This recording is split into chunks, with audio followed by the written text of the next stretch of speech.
রবিউল আউয়াল মাসের ঈদে মিলাদুন নবী। প্রিয় নবী মুহাম্মদ রাসূলুল্লাহ সাল্লাল্লাহু আলাইহি ওয়াসাল্লামের আদর্শ বাদ দিয়ে, খোলাফায়ে রাশিদিন আদর্শ বাদ দিয়ে, সাহাবায়ে কেরাম 110 হিজরি পর্যন্ত থাকলেন তাদের আদর্শ বাদ দিয়ে, তাবেঈনে কেরাম তাদের আদর্শ বাদ দিয়ে, আইম্মায়ে আরবা ইমাম আবু হানিফা রাহমাতুল্লাহ আলাইহি, ইমাম শাফিঈ রাহমাতুল্লাহ আলাইহি, ইমাম আবু হানিফা, ইমাম মালিক রাহমাতুল্লাহ আলাইহি, ইমাম আহমদ বিন হাম্বল রাহমাতুল্লাহ আলাইহি, সমস্ত আইম্মায়ে কেরাম তাদের যুগ চলে গেল। তারা কখনো জানলো না যে মুসলিমদের একটি ঈদ আছে, যে ঈদের নাম ঈদে মিলাদুন নবী। তারা জানলো না। বা মিলাদুন নবীর জন্মবার্ষিকী 12 রবিউল আউয়ালে পালন করতে হবে, এ কথাও তারা জানলো না। তারা এই কাজগুলি না করলেন, না করতে বললেন, না জানলেন। জানলো কারা?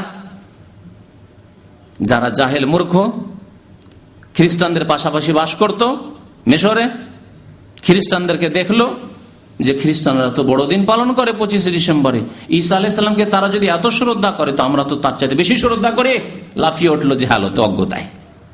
তারা যদি জন্মবার্ষিকী পালন করতে পারে ঈসা আলাইহিস সালামের, আমরা মুহাম্মদুর রাসূলুল্লাহ সাল্লাল্লাহু আলাইহি ওয়াসাল্লাম জন্মবার্ষিকী কেন পালন করব না? কার কাছ থেকে শিখলো? আল্লাহ রাসূল সাল্লাল্লাহু আলাইহি ওয়াসাল্লামের কাছ থেকে, খোলাফায়ে রাশিদিনের কাছ থেকে, সাহাবায়ে কেরামের কাছ থেকে, তাবেঈন, তাবা তাবেঈন, আইম্মায়ে কেরামদের কাছ থেকে না। একটি প্রমাণ দেন। যদি কেউ বলে তো একটি প্রমাণ নিয়ে, কমের পক্ষে নিজের ইমাম সাহেবের কাছ থেকে একটি প্রমাণ নিয়ে আসুন।